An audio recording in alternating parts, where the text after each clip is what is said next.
مسلمانانو یو شی کو رب العالمین خبره په بل طرف روانه کړه ابن ثعلبه به ایمان راوړ عمرو ابن الطفيل او الدوثي د دوسه قبيله د یو شړیو د مکه له داخله مقصد به دی یا عمره یا سبل کارو د مکه مشرکان له چوي ویل تاسو خبر نه وي نه عمرو ابن الطفيل الدوسي روان دي او هو یا ډیر مشهور شړی دی هغه چرته محمد په تابعداري کې ونی درېږي دا ټول قوم به ایمان راوړي زموږ د لپاره به نور درد سره جوړ شي زموږ د سر به ایسه ګډ وډ شي به خبره باندې وېڅ شر پکار دی مخه ورشه ملاقات لا او د شي ورته وایا چې دا محمد جادوګر دی دا ساحر دی کاهن دی خو لرانش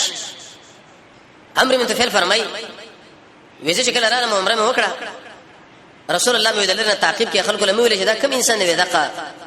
وې د خپل غوګونو کې مې ایسه مالوچ کې خودل چې دا خبره بالکل ونه ورزګه دا خو جادوګر دی چې راوامه نه دی باز خره د دې غموړي دي او دومره عقل به دي انسانانو کې نه چې لکه دا انسان دی چې خو ورزم که حق خبره عقل مو کو بد خبره ایسه ورته کوم بلکې اسلام کوم چې لکه دا خبره غلطه ده یو څو ورته دماغ کې دا خبره ورواچو چې دی مولا خو له مورزه ولي ودا ګوره دا کار کوي او دا کار کوي او دا مسله نه مني او دا نه مني ایسه دا بل سره به خپل غوګونو کې دا ګوتې ورکه او مالوچ کې لری لری ګرځي د قران د درس لري روان دي د رسول الله د حدیث درس لري روان دي خو لیکن دومره عقل به کې نشته چې لکه دا مولا دا خبره کوي او زور زم د ټولو نمخ کې د سب کې ورته ځکینم که خبره چرته د اسلام برابر ونه منو به شریک او برابر نه و د اسلام به ځکون پلاس به منکم کې نه پښه به منکم کې نه پسړ کې بوسر ورانه ولر و رسول الله باندې باندې ودرې دومره ستر ګلاندې ورته کاته چې محمد صلی الله علیه السلام وی مونږ یو کې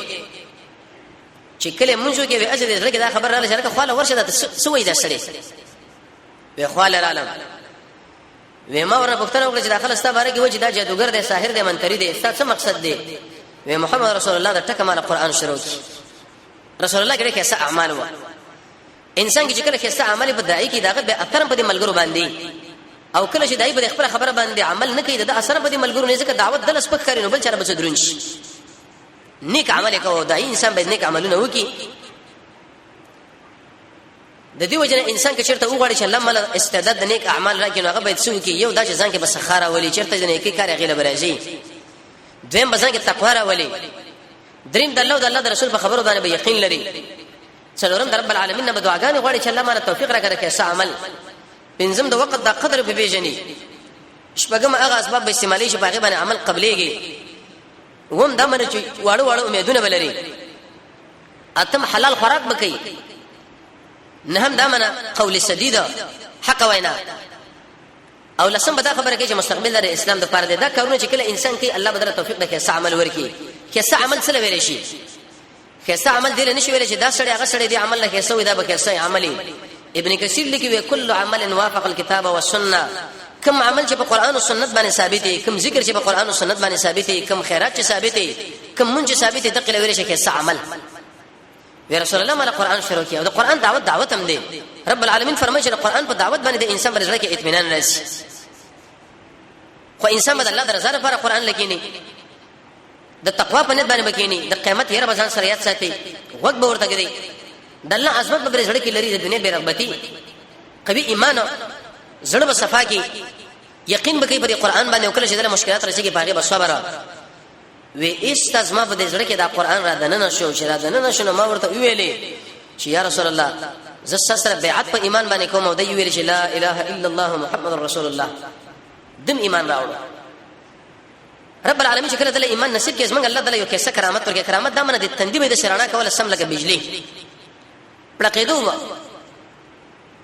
کرامت د اولیاء حق دی معجزات د انبیاء او کرامت د اولیاء وي